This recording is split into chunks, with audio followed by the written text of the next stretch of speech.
Hello again, students of AHVS 311F, Horror Video Games, out of the University of Victoria, as we continue with the second part of the 11th lecture in the course on the cultural impacts of horror video games.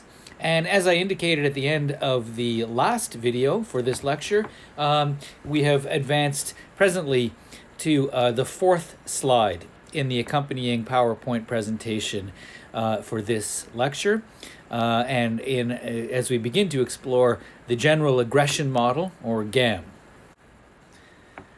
And building on comments I made recently in the first portion of these two lecture videos, more broadly, an attempt to theorize cultivation over hypodermic needle assertions is the general aggression model, GAM. First published by Anderson and Bushman, who I mentioned earlier, in 2002. And this model is based primarily in social cognitive theory. It's a model of human aggression that argues that cognition, affect, and arousal mediate the effects of situational and individual personal variables on aggression. And as you can see from this brief return to slide number 3 from the accompanying PowerPoint presentation, of course, arousal was the seventh of W. James Potter's list of the context of mediated violence. Excuse me. So the general aggression model, or GAM, argues that the enactment of aggression is largely based on knowledge structures, for example, scripts or schemas, created by social learning processes, including those learned through media exposure. And again, in their textbook on mass communication theory, Baran and Davis explain that the GAM has two parts. The episode, when a person is in a social situation and can behave either with or without aggression toward another person. And the second part is the developmental and personality processes, the aggression-related knowledge structures that are brought to that episode. In the episode, figure 6.2 on this PowerPoint slide, inputs include situation factors that might increase or inhibit aggression. An insult, for example, might increase the likelihood of aggression, and the presence of, let's say, your parents might decrease the likelihood of aggression. Person factors include all the characteristics a person brings to the situation, such as personality traits, attitudes, and even genetic dispositions. Roots in this image include the person's present internal state, its affect, cognition, or arousal, and that's the dotted line between the three means they also influence each other. Affect refers to, of course, mood and emotion, not much more to be explained there. Cognition refers to the accessibility of aggressive concepts or behavior scripts, and that is how easily or not aggressive thoughts are primed. And arousal refers to the level of physical and psychological excitement the person feels at the moment.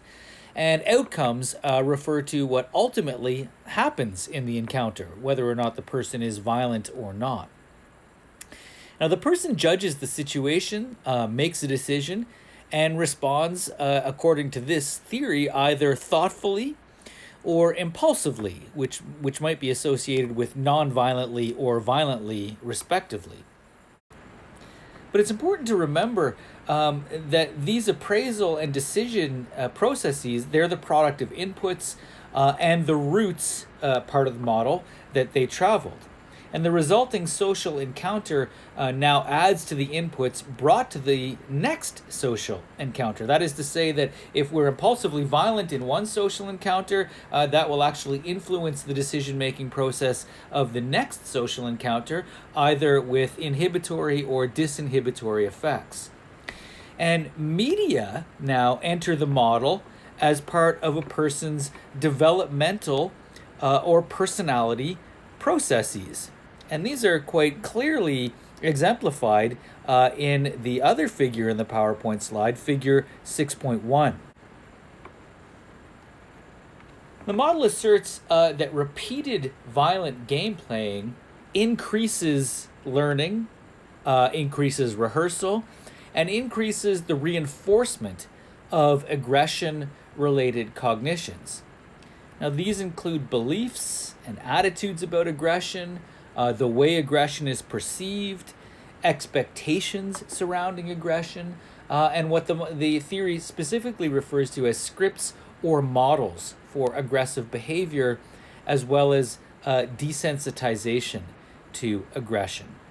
And you can see quite clearly that the top of this model makes reference to repeated violent game playing, and it goes through the process of the general aggression model, resulting in a number of factors based on the personality and the level of exposure of the individual to the aggressive or violent behaviors within the video game, which then go out of the bottom of this flowchart and attach to figure 6.2 as part of the larger general aggression model.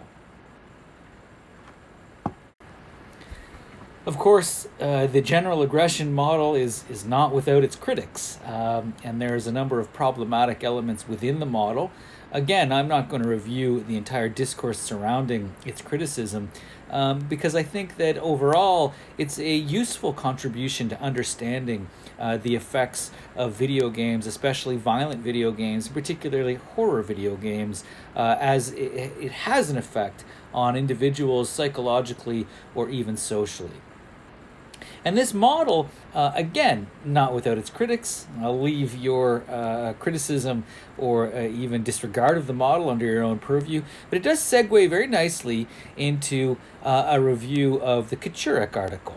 And so at this point, I'll encourage you to advance now to the 5th slide in the PowerPoint presentation that accompanies this second part of the video lecture for Lecture 11. And I'll tell you that, while I think that Kaczuryk's article is intelligent and useful, it's painfully repetitious, unfortunately.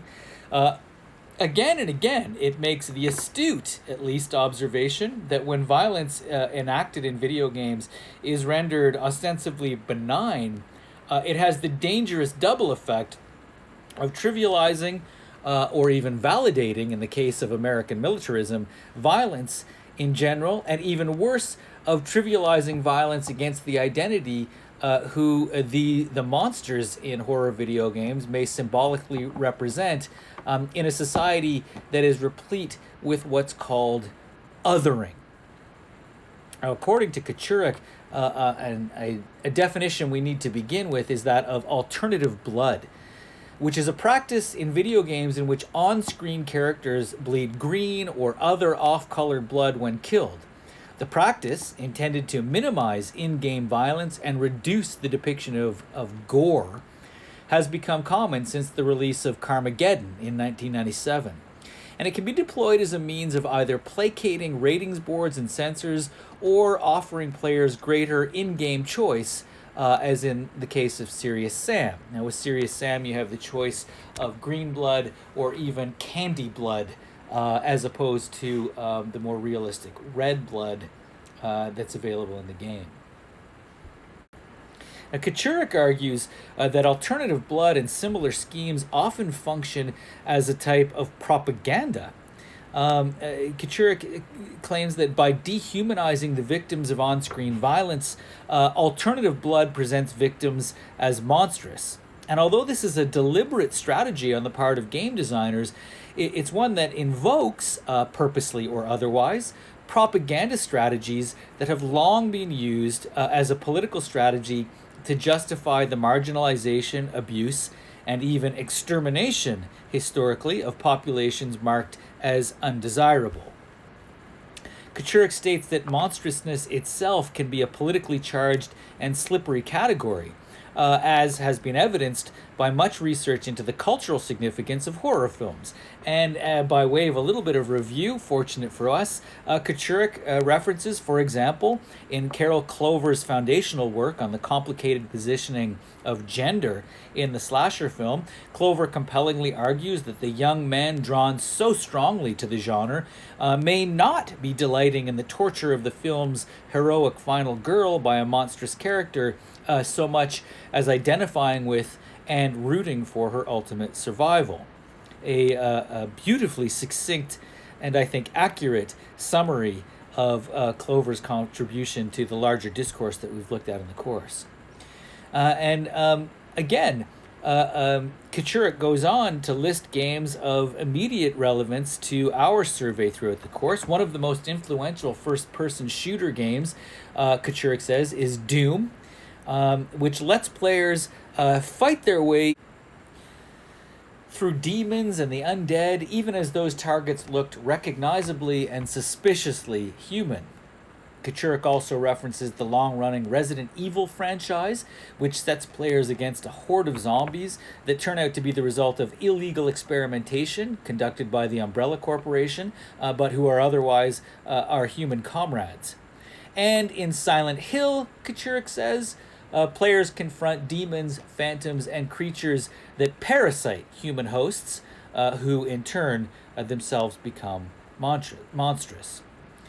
More broadly, in Kachurik's article, she conducts 3 case studies of this violence in video games, the first of which is from the Lego Indiana Jones series, in which she claims renders violence as simply Lego fun for kids.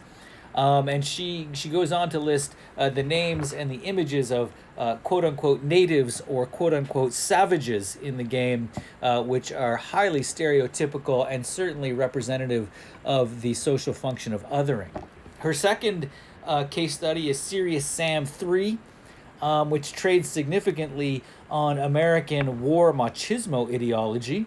An interesting quote from the article: "The hippie mode and kids mode in Serious Sam 3 are humor with the very moral guardians who question the appropriateness of violent games serving as the butt of the joke. The names of the modes suggest the punchline, which she articulates the punchline as clean video games, bloodless video games are for children and delusional bleeding hearts, not for real gamers." And of course the phrase real gamers is obviously redolent of the phrase in popular culture of real men. Kachurik says that the game seems to suggest that violence is not something to be regretted so much as something to be enjoyed.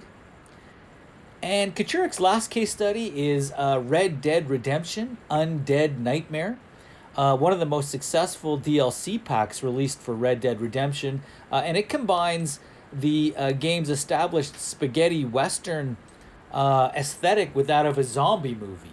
And she says this is unsurprising. At the time of the pack's release in 2010, zombies had become a cultural fixation. The promotional graphics and opening credits for Undead Nightmare certainly echo those of the horror films of the 1960s and 1970s, most notably the zombie films of George A. Romero. And we've, of course, looked at George A. Romero's influence on video games in previous lectures. And according to Kachurik, in imbuing its antagonists with visible monstrousness, Undead Nightmare ensures that the protagonist character in the game, Marston, his actions are doubly justified. He's fighting to save thousands of people by finding a cure to the zombie plague, and he's only eliminating the rotting undead who threaten the living and impede his progress. However, as I think Kachurik astutely observes, the double justification also serves to imply that the undesirables of the West were themselves monsters, at least metaphorically. A monstrousness, Kachurik says, may make Marston a hero, but alleged monstrousness also justified the aggressive, depopulation and taming of the Western wilds in the genocide against First Nations identities. The first survivor Marston meets, for example, the professor, he's promptly attacked by a zombified Mr. Nastus, who the professor has referred to as an Indian fellow, dumb as bricks, but a good sort. And while Undead Nightmare and the other games discussed work hard to rationalize the violence in which they engage players, this violence remains fraught. Kachurik explains that the dehumanization of targets is itself a kind of violence, and one frequently practiced as part of military campaigns and other types of cultural and social violence, effectively ranking and devaluing the lives of both in-game targets and the real people they may represent. Kachurik goes on. Monsters are frequently coded as social undesirables, as racial or ethnic minorities, as sexual deviants, and as those living on the margins of society. And while the monstrousness of characters may make the presentation of their persecution and death more palatable to viewers or players or even ratings boards, the dehumanization of these monsters, whether green-blooded zombies or insidious humanoid demons, as a means of justifying on-screen deaths is often reflective of or even a further instance of the dehumanization of real people. Because horror so frequently targets the members of marginalized groups, it's worth considering that the dehumanization of these groups through aesthetic monstrousness is itself a furthering of social and cultural violence. I think a profound and intelligent articulation of the effects on society, if not on the individual, of violence in games, which may be hyper present in horror video games. And so at this point, I will invite you to progress to slide number 6, I believe the last slide in the PowerPoint presentation accompaniment to this video lecture. And to conclude, I'd just like briefly to return to the cover article, the article by Rob Cover, because I think it's interesting in terms of our intents and focuses in the course. In making his argument, he actually also incidentally adds some content to our own exploration of virtual reality. One of the things he states is that the real and the virtual, as a number of writers have pointed out, are birthed simultaneously, such that both are represented as pure and self-sufficient and separate. He says that both apologists and Luddites view the virtual scape of video games, internet usage, and other VR-related technologies as the realm of a new world order, post-human, post-culture. Now, the salient point here is, according to Cover, that whether those who celebrate or denounce new media forms from within a binary concept of real virtual, they all see a transformative potential for the real and the, quote, real self, whatever that might yet come to mean, in the encounter with the virtual. And he goes on to point out that Groth and other writers state that what the world of the digital does best is reveal that the world in which we live, the real world, has always been a space of virtuality. And in that recognition, those of you that have studied Jean Baudrillard's contribution from 1981 of simulacra and simulation, represented, as you can see in the image in the PowerPoint slide, sort of tongue-in-cheek in the movie The Matrix, when he suggests that virtual reality or the simulation of reality has superseded reality, and we're living in such an intensely mediated world that the distinction between the two no longer matters. Cover finally concludes that thinking about gaming addiction can be productive for thinking about the relationships between new media and sociality only through breaking down the artificial, he calls it, distinction between the real and the virtual that is so pervasive throughout both celebrationist and alarmist discourses of new media. And on that somewhat utopian note, I will conclude the lecture. And in fact, I will conclude the course from my side of the video lecture screen. I want to thank everyone for the great presentations, diligent participation, and really interesting discussions that we had in class. What a misfortune that we didn't have more time for those discussions, and that we were in some ways robbed of our face-to-face instruction in order to further those discussions for the last couple of lectures of the course. But in any case, it's been, from my perspective, it's been really a rewarding and educational experience for me. And I invite you all to take the insights that you have garnered and acquired in the course through our discussion of horror video games into your own future and your own explorations of horror video games, and perhaps more broadly into your own scholarly explorations of culture and cultural studies. So again, to conclude, thanks to all in these somewhat strange times. Stay safe. And good luck with your final written submissions and with the final quiz scheduled during hours as already posted on the course outline next week. Thanks very much.